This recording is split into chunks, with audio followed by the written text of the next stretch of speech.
இப்படி முதலீடு பண்ணலாங்க, அப்படி முதலீடு பண்ணலாங்க, தங்கத்துல பண்ணலாங்க. எல்லாம் பேசி முடிச்ச உடனே ஒருத்தர் சொன்னாரு, "சார், நாங்க வர்ற வருமானத்துல குடும்ப நடத்துறதுக்கே காசு பத்த மாட்டேங்குது சார். கடைசி வாரம் கடன் வாங்கி தான் வாழ்க்கைய ஓட்ட வேண்டியதா இருக்குது. இதுல எங்க சார் நாங்க வந்து முதலீடு பண்றது?" அப்படின்னு கேட்டாரு. அது உண்மைதான். கிட்டத்தட்ட ஒரு 80, 90% மக்களுக்கு அதுதான் நிலைமை. ஆனா அதுக்காக என்ன பண்ணணும்? நீங்க வந்து உங்களுடைய ஸ்கில் வந்து அப்கிரேட் பண்ணணும். அப்ப நான் சிங்கப்பூர் போனேன் 1993ல. என்னுடைய முதல் மாச சம்பளமே சிங்கப்பூர்ல கிட்டத்தட்ட ரூ. 70,000. இந்தியால நான் எவ்வளவு சம்பளம் வாங்கினனோ அதை போல 20 மடங்கு சம்பளம். சென்னையில வேலை செஞ்சிருந்தா ரூ. 1000 வந்தது. அதுல நான் சிக்கனமா இருந்துட்டு ஒரு ரூ. 500 சேமிச்சிருக்கலாம். ஆனா நான் அந்த மாதிரி யோசனை பண்ணல. அங்கிருந்து குஜராத் போனேன், அங்கிருந்து சிங்கப்பூர் போனேன். ஸோ வருமானம் இருந்தாதான் சேமிப்புன்னு இருக்கும். சேமிப்புன்னு இருந்தாதான் அது முதலீடு அப்படின்ற ஒரு வார்த்தையே வரும். பிகினர்ஸ் லக் அப்படின்னு சொல்லுவாங்க. அதாவது யாராவது ஒருத்தர் ஆரம்பிக்கும் போது ஒரு லாபம் வந்துடுச்சுன்னா பரவாயில்ல, பங்குல வந்து நம்ம எப்பவுமே லாபம் வரும் அப்படின்னு நினைச்சீங்கன்னா தொடர்ந்து முதலீடு பண்ணிக்கிட்டே இருப்பாங்க, நஷ்டம் அடைவாங்க. புதுசா இருக்கிறவங்க நான் சொல்றேன், உங்களுக்கு அனுபவம் இல்லைன்னு சொன்னால் பங்குச்சந்தைக்கு நேரடியாக வராதிங்க. முதல் ஸ்டெப் என்னன்னா இந்த ஐபிஓன்னு சொல்லுவாங்க, இனிஷியல் பப்ளிக் ஆஃபரிங். ஒரு நல்ல நல்ல நிறுவனங்கள்லாம் வந்து ஐபிஓ வருவாங்க. ஃபர்ஸ்ட் வந்து உங்களுக்கு பங்குச்சந்தையில் நேரடியாக அனுபவம் இல்லைன்னு சொன்னால் நீங்கள் வந்து ஃபர்ஸ்ட் வந்து நல்ல நல்ல ஐபிஓஸ் அப்ளை பண்ணலாம்.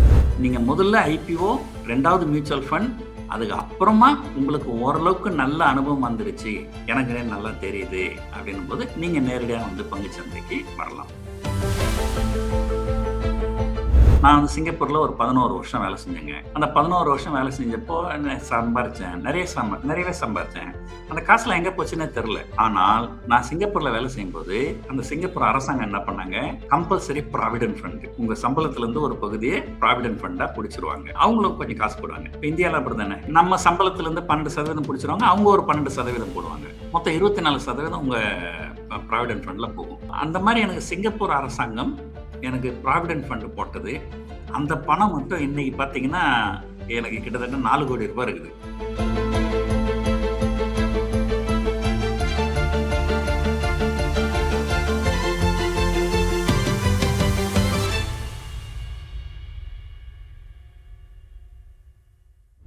வணக்கம் சார்.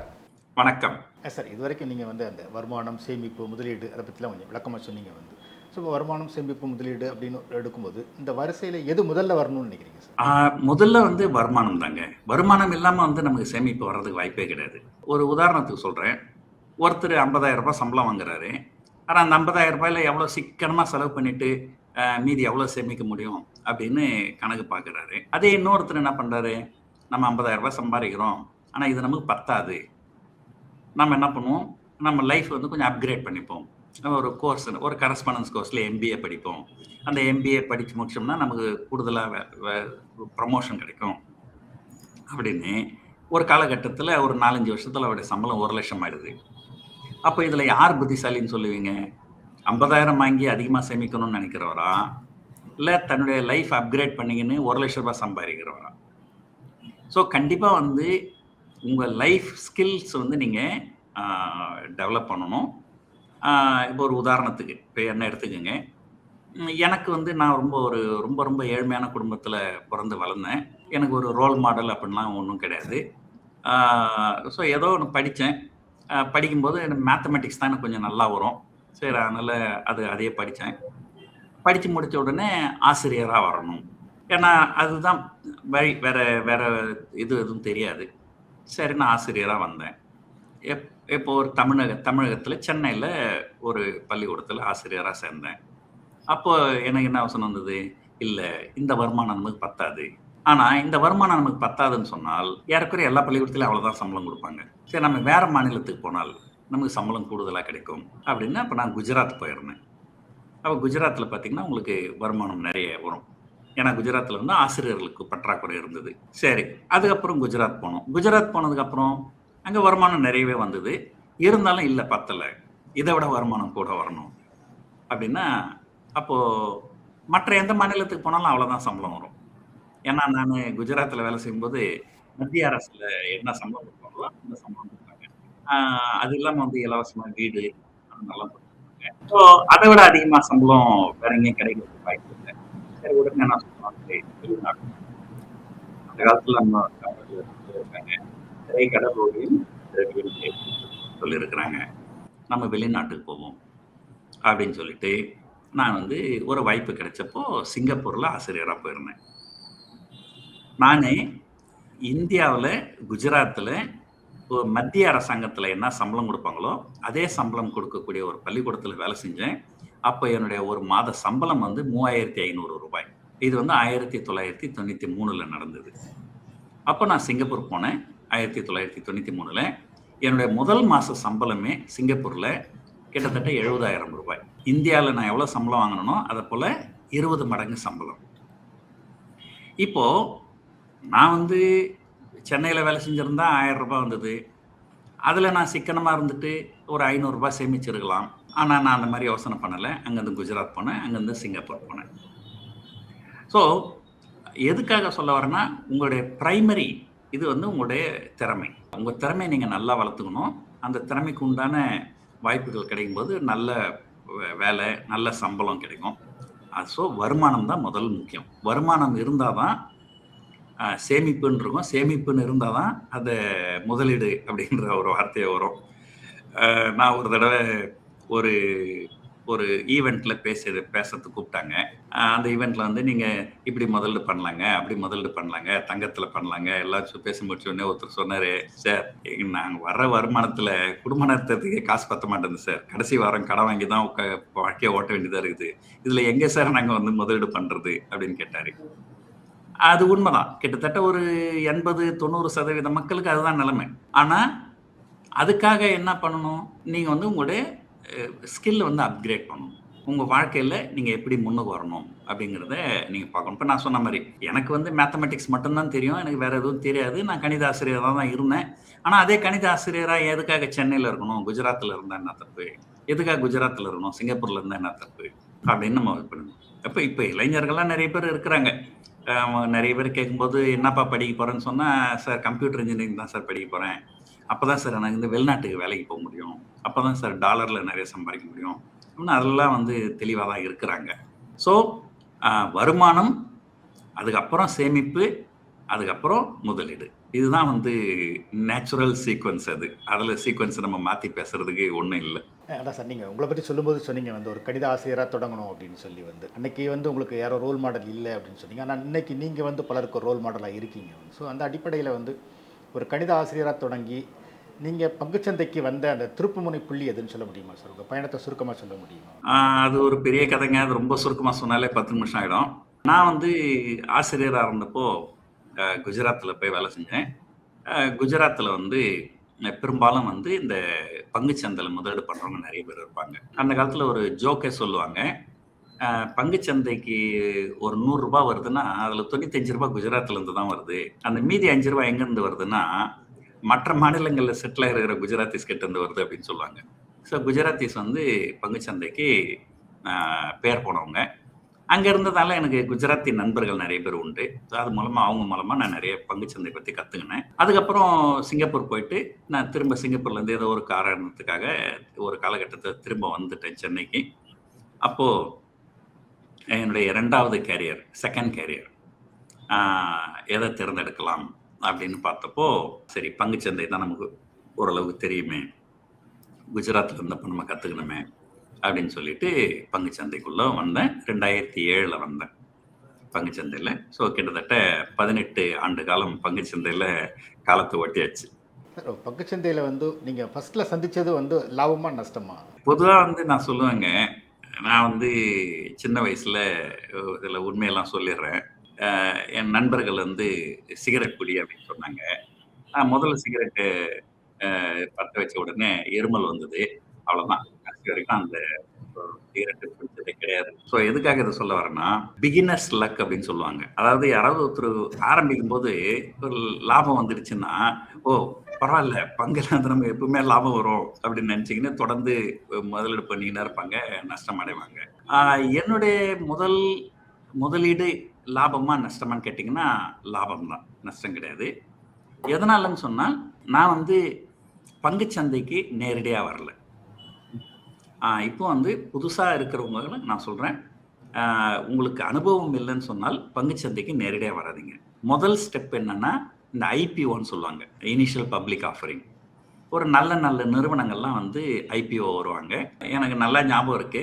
நான் ஃபர்ஸ்ட்டு வந்து ஒரு அபான் ஆஃப்ஷோர் லிமிடெட் அப்படின்னு ஒரு கம்பெனி இருக்கு. அதனுடைய ஐபிஓ தான் நான் முதல்ல அப்ளை பண்ணேன். ₹1000 கொடுத்து அப்ளை பண்ணேன். எனக்கு அது கிடைச்சது. கிடைச்ச உடனே அடுத்த நாளே வந்து நான் ₹4000 வித்துட்டேன். அதே போல நான் வாங்கின 2வது பங்கு வந்து லார்சன் அண்ட் டூப்ரோ. ஃபர்ஸ்ட்டு வந்து உங்களுக்கு பங்குச்சந்தையில நேரடியா அனுபவம் இல்லைன்னு சொன்னால், நீங்க வந்து ஃபர்ஸ்ட்டு வந்து நல்ல நல்ல ஐபிஓஸ் அப்ளை பண்ணலாம். அதில் நஷ்டமாகறதுக்கு வாய்ப்புகள் குறைவு. அதுலேயும் நஷ்டமாகும். ஆனால் வாய்ப்புகள் ரொம்ப ரொம்ப குறைவு. இதை பற்றி சொல்லும்போது ஒரு சுவாரஸ்யமான விஷயம் ஒன்று சொல்லணும். அந்த காலத்தில் வந்து கம்ப்ட்ரோலர் ஆஃப் கேபிட்டல் இஷ்யூஸ் அப்படின்னு ஒரு ஆஃபீஸ் இருக்கும், சென்ட்ரல் கவர்மெண்ட் ஆஃபீஸ்.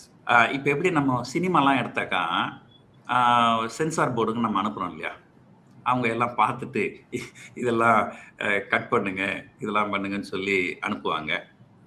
அதுக்கப்புறம் தான் அந்த படத்தை வெளியிட முடியும். அதே போல தான் ஏதாவது ஒரு நிறுவனங்கள் ஐபிஓ வரணும்னா அந்த CCI comptroller of capital issues ஆஃபீஸுக்கு போய் அவங்க எல்லா விவரத்தையும் கொடுக்கணும். அவங்க தான் முடிவு பண்ணுவாங்க நீங்கள் எவ்வளோ காசுக்கு இந்த ஷேரை கொடுக்கலான்ட்டு. அதெல்லாம் ரொம்ப குறைவான விலையில தான் கொடுக்க சொல்லுவாங்க. அதனால அப்பெல்லாம் வந்து பார்த்தீங்கன்னா ஐபிஓன்னு சொன்னாலே கண்டிப்பாக லாபம் அப்படின்ற ஒரு காலகட்டம் இருந்தது. 1991 மன்மோகன் சிங் ஃபைனான்ஸ் மினிஸ்டர் வந்ததுக்கப்புறம் தான் அந்த சிசிஐ அப்படிங்கிற கான்செப்டை ஒழிச்சிட்டாரு. நிறுவனங்கள் அவங்களுக்கு என்ன விலைக்கு வேணும்னு நினைக்கிறாங்களோ கொடுத்துக்கிட்டோம், கொடுக்குறவங்க கொடுத்துக்கிட்டோம், வாங்குறவங்க வாங்கிக்கிட்டோம், நம்ம அதில் தலையிட வேண்டாம் அப்படின்னு சொல்லிட்டாரு. அதுக்கப்புறம் நிறைய ப்ரொமோட்டர்ஸ் வந்து ஐபிஓலாம் வந்து அதிகமான விலைக்கு வர ஆரம்பித்தாங்க. அதில் நிறைய பேருக்கு நஷ்டம் ஏற்பட்டது. அதனால் ஐபிஓன்னு சொன்னாலே கண்டிப்பாக லாபம்னு சொல்ல முடியாது. அது நீங்கள் கவனித்து பார்க்கணும். அது நிறைய பேர் எக்ஸ்பர்ட்ஸ்லாம் எழுதுவாங்க நியூஸ்லலாம், இந்த நல்ல பங்கு இதை வாங்கலாம், இதை வாங்கினா இந்த அளவுக்கு போகிறதுக்கு வாய்ப்பு இருக்குது, அதெல்லாம் கொஞ்சம் ஸ்டடி பண்ணி ஐபிஓ வரலாம். அதுக்கப்புறம் 2வது, அதுக்கப்புறம் நீங்கள் கொஞ்சம் உள்ளே வரணும்னு சொன்னால் மியூச்சுவல் ஃபண்டில் முதலீடு பண்ணணும். நீங்கள் முதல்ல ஐபிஓ, 2வது மியூச்சுவல் ஃபண்ட், அதுக்கு அப்புறமா உங்களுக்கு ஓரளவுக்கு நல்ல அனுபவம் வந்துடுச்சு, எனக்கு நல்ல அனுபவம் வந்துடுச்சு, எனக்கு நல்லா தெரியுது அப்படின்னும் போது நீங்கள் நேரடியாக வந்து பங்குச்சந்தைக்கு வரலாம். நான் வந்து பங்குச்சந்தைக்கு நேரடியாக வரல. நான் மியூச்சுவல் ஃபண்ட் மூலமாகவும் வரல. நான் முதல்ல ஐபிஓ பண்ணியிருந்தேன். ஐபிஓ பண்ணதுக்கு அப்புறம் தான் நான் வந்து ஐபிஓ கிட்டத்தட்ட ஒரு சில ஆண்டுகளாக நான் வெறும் ஐபிஓ மட்டும்தான் பண்ணிட்டு இருந்தேன். அதுக்கப்புறம் தான் செகண்டரி மார்க்கெட் வர்றதுக்கு எனக்கு கொஞ்சம் தைரியம் வந்தது. பட் இருந்தாலும் நஷ்டமும் நான் பட்டிருக்கிறேன். லீமன் பிரதர் கொலாப்ஸ் சமயத்தில் நான் வந்து மிகப்பெரிய நஷ்டங்களை நான் சந்திச்சிருக்கிறேன். கிட்டத்தட்ட 50 லட்சம் ரூபாய்க்கு மேலே நான் நஷ்டம் பண்ணியிருக்கிறேன் லீமன் பிரதர் கொலாப்ஸ் சமயத்தில். அந்த காலகட்டத்தில் எங்கிட்ட இருந்த சேமிப்பில் முக்கால்வாசி அது. அந்த அளவுக்கு நஷ்டம் ஆயிருக்கு. அதனால் பங்குச்சந்தைக்கு வரவங்க சில விஷயங்களை வந்து தெரிஞ்சுக்கணும். இது வந்து சப்ஜெக்ட் டு மார்க்கெட் ரிஸ்க். இதில் நஷ்டம் அடைவதற்கு வாய்ப்புகள் நிறைய இருக்குது. ஆனால் அந்த காலத்தில் எனக்கு அந்த ஃபைனான்ஷியல் நாலேஜ்லாம் அதிகமாக கிடையாது. ஸோ அதனால நாங்கள் வந்து நிறைய கஷ்டப்பட்டுருக்குறோம். அதனால தான் இப்போ நம்ம எல்லாருக்கும் சொல்கிறோம், நீங்கள் வந்து பப்ளிக் ப்ராவிடென்ட் ஃபண்டு இது பண்ணுங்க, ப்ராவிடென்ட் ஃபண்ட் இது. நான் வந்து சிங்கப்பூரில் ஒரு 11 வருஷம் வேலை செஞ்சேங்க. அந்த 11 வருஷம் வேலை செஞ்சப்போ சம்பாரித்தேன், நிறையவே சம்பாரித்தேன். அந்த காசுலாம் எங்கே போச்சுன்னே தெரில. ஆனால் நான் சிங்கப்பூரில் வேலை செய்யும்போது அந்த சிங்கப்பூர் அரசாங்கம் என்ன பண்ணாங்க, கம்பல்சரி ப்ராவிடென்ட் ஃபண்டு, உங்கள் சம்பளத்துலேருந்து ஒரு பகுதியை ப்ராவிடென்ட் ஃபண்டாக பிடிச்சிருவாங்க. அவங்களும் கொஞ்சம் காசு போடுவாங்க. இப்போ இந்தியாவில் அப்படி தானே, நம்ம சம்பளத்துலேருந்து 12% பிடிச்சிருவாங்க, அவங்க ஒரு 12% போடுவாங்க. மொத்தம் 24% உங்கள் ப்ராவிடென்ட் ஃபண்டில் போகும். ஸோ அந்த மாதிரி எனக்கு சிங்கப்பூர் அரசாங்கம் எனக்கு ப்ராவிடென்ட் ஃபண்டு போட்டது.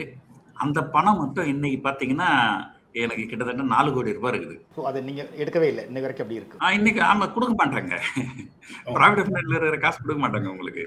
65 வயது ஆனதுக்கு அப்புறம் உங்களுக்கு வந்து மாதம் பென்ஷன் மாதிரி கொடுப்பாங்க. ஸோ எனக்கு இப்போ 65 வயது இன்னும் பூர்த்தி அடையலை. எனக்கு 62 வயசு தான் ஆகுது. அதனால் அந்த காசு வந்து கொடுக்க மாட்டாங்க. ஸோ அதை கம்பல்சரியாக அந்த பிடிச்சி வச்சதுனால அந்த காசு மட்டுமே பார்த்தீங்கன்னா, நான் சம்பாரித்த காசுலாம் எங்கே போச்சுன்னு தெரில, ஏதோ ஒரு செலவு பண்ணிடுறோம். ஆனால் அந்த ஒரு கம்பல்ஷன் சேவிங்ஸு, அது ஒரு பெரிய வட்டிலாம் கூட கொடுக்க மாட்டாங்க. பட் ஓரளவு டீசெண்டான வட்டி கொடுப்பாங்க. பட் இருந்தாலும் அதுவே வந்து பார்த்தீங்கன்னா இத்தனை ஆண்டு காலமா அப்படியே தொடர்ந்து வளர்ந்ததால, அது ஒரு 4 கோடி ரூபான்றது உண்மையிலேயே வந்து ஒரு நல்ல தொகை தான். ஸோ எதுக்காக சொல்ல வரேன்னா, அ நம்ம வந்து ஒரு செடிய வச்சுட்டு, நம்ம தினமும் பார்த்துன்னு இருந்தோம்னா, அது வளர்றது நமக்கு தெரியாது. நீங்க ஒரு செடிய வச்சு வுட்டுட்டு, ஒரு 5 வருஷம், 10 வருஷம் கழிச்சு வந்து பார்த்தீங்கன்னா, அது நல்ல பெரிய மரமா வளர்ந்து நல்லாருக்கும். ஸோ அந்த மாரி வந்து ஒரு நீண்ட காலமா நீங்க ஒரு இந்த சேமிப்புலாம் வச்சிருந்தீங்கன்னா, அது வந்து உங்களுக்கு ஒரு நல்ல ஒரு பெரிய லம்சம் கிடைக்கும். அது உங்களுடைய எதிர்கால சேஃப்டிக்கு வந்து ரொம்ப நல்லது. லாபங்கள பத்தி சொல்லும்போது ஒரு நஷ்டம் அடைஞ்சத பத்தி சொன்னீங்க வந்து. நீங்க சொன்ன மாரியே வந்து ரூ. 50,00,000 அப்படிங்கிறது அன்றைக்கு தேதிக்கு வந்து ஒரு பெரிய நஷ்டம் தான் வந்து. அது உங்களோட சேவிங்ஸ்ல கிட்டத்தட்ட 75% வரைக்கும் சொல்றீங்க வந்து. ஸோ அந்த அவ்வளோ பெரிய நஷ்டம் வந்தப்போ உங்க மனநிலை எப்படி இருந்தது? அந்த நஷ்டத்துலேருந்து நீங்க கத்துக்கிட்ட பாடம் என்னங்கிறது சொல்லுங்க. என்ன பொறுத்தவரைக்கும் ஒண்ணே ஒண்ணு தாங்க. நீங்க பங்குச்சந்தை குறிப்பா வந்து வர்த்தகரா நீங்க வரணும் அப்படின்னு முடிவு பண்ணிட்டால், ஒரே ஒரு கண்ணதாசனுடைய பாடல் வரி ஞாபகம் இருக்கணும். இது வந்து பங்குச்சந்தைன்னு இல்ல, பொதுவாவே எந்த ஒரு நிலையில இருந்தாலுமே அந்த பாடல். "கடலளவு வந்தாலும் மயங்க மாட்டேன், அது கையளவே ஆனாலும் கலங்க மாட்டேன், உள்ளத்தில் உள்ளதுதான் உலகம் கண்ணா" அப்படின்னு ஒரு பாட்டு இருக்கு. ஒரு பங்குச்சந்தை அப்படின்னு வரீங்க, இந்த இடத்துல ரிஸ்க் இருக்குது, பாசிபிலிட்டி ஆஃப் லூசிங் மனி இருக்கு. அப்ப அது லாஸ் பண்ணதுக்கப்புறம் அது வருத்தப்பட்டு உட்கார்ந்து பிரயோஜனம் கிடையாது. ஸோ நம்ம எதனால அந்த தவறு நடந்தது? அத வந்து எப்படி வந்து எதிர்காலத்துல நம்ம சரி கட்ட முடியும்? அப்படின்னு சொல்லிட்டு, அப்பதான் வந்து அந்த அந்த ஹெட்ஜிங் அப்படிங்கிற ஒரு கான்செப்ட். ஆ அது வந்து பொதுவா வந்து இப்பவும் பார்த்தீங்கன்னா, பங்குச் சந்தையில அந்த ஹெட்ஜிங் அப்படிங்கிற கான்செப்ட் வந்து நெறைய பேருக்கு தெரியறதில்ல. ஆ ஹெட்ஜிங்னா என்னன்னே வந்து கிட்டத்தட்ட பங்குச் சந்தையில இருக்கிற 90% பேருக்கு தெரியாது. அது ஹெட்ஜிங் அப்படின்னா, என்னன்னா நீங்க வந்து ஒரு ரூ. 10,00,000 குடுத்து ஒரு கார் வாங்குறீங்க. ஒருவேள அந்த கார் ஆக்சிடென்ட் ஆயிட்டால், அத ரிப்பேர் பண்றதுக்கு 4,00,000, 5,00,000 செலவாகும். அது உங்களால அஃபோர்ட் பண்ண முடியுமா? கண்டிப்பா முடியாது. ஏன்னா, நீங்க அந்த ரூ. 10,00,000 காரே கடன் வாங்கி தான் வாங்குறீங்க. கண்டிப்பா முடியாது. அப்போ அதுக்காக என்ன பண்றீங்க? ஒரு இன்சூரன்ஸ். ஒரு 10,000மோ, 15,000மோ குடுத்து ஒரு இன்சூரன்ஸ் எடுத்துறீங்க. ஒருவேள நாளைக்கு அந்த காருக்கு ஏதாவது பிரச்சனை ஏற்பட்டால், அந்த இன்சூரன்ஸ் நிறுவனம் அந்த பணத்த குடுத்துருவாங்க. நீங்க நிம்மதியா கார ஓட்டலாம். ஸோ இதுதான் வந்து ஹெட்ஜிங் அப்படின்றது. அதேபோல நீங்க ஒரு உதாரணத்துக்கு சொல்றேன். நீங்க ஒரு வேலைக்கு போறீங்க. மாசம் சம்பளம் வாங்குறீங்க. நாளைக்கு ஏதோ ஒண்ணு ஆச்சுனால் நமக்கு, நம்ம குடும்பம் என்ன ஆகும்? அப்ப நம்ம குடும்பம் வந்து ஆபத்து இருக்கு இல்லையா? அதுக்காக நம்ம என்ன பண்ணுவோம்? ஒரு லைஃப் இன்சூரன்ஸ் எடுத்துப்போம். மாசம் மாசம் ஒரு 5,000மோ, 6,000மோ நம்ம பிரீமியம் பே பண்ணிடுவோம். நமக்கு ஏதோ ஒரு அசம்பாவிதம் நடந்தால், நம்முடைய குடும்பத்துக்கு அந்த இன்சூரன்ஸ் கம்பெனி நிறுவனம் வந்து ஒரு பெரிய தொகை குடுப்பாங்க. அதனால அத வச்சு அவங்க மீதி நாட்கள் லைஃப் வந்து அவங்களால சர்வைவ் பண்ண முடியும். ஸோ இதுதான் வந்து ஹெட்ஜிங். இது மாதிரி பங்குச்சந்தையில ஹெட்ஜிங் நெறைய இருக்கு. நீங்க ஒரு முதலீடு பண்றீங்க. அந்த முதலீட பாதுகாக்கிறதுக்கு சில ஹெட்ஜிங் அந்த மாரிலாம் இருக்கு. ஸோ அதெல்லாம் பண்ணி தான் வந்து நான் வந்து அதுக்கப்புறம் வந்து அந்த செஞ்ச தவறுக்கு அப்புறம் எப்படிலாம் நம்முடைய ஸ்ட்ராட்டஜிய மாத்தணும் அப்படின்னு சொல்லிட்டு, அதுக்கப்புறம் நெறைய மாறுதல்கள்லாம் கொண்டு வந்து ப்ராப்பரா ஹெட்ஜ்லாம் பண்ணி ஓரளவுக்கு இப்போ நல்ல நிலையில இருக்கிறேன்.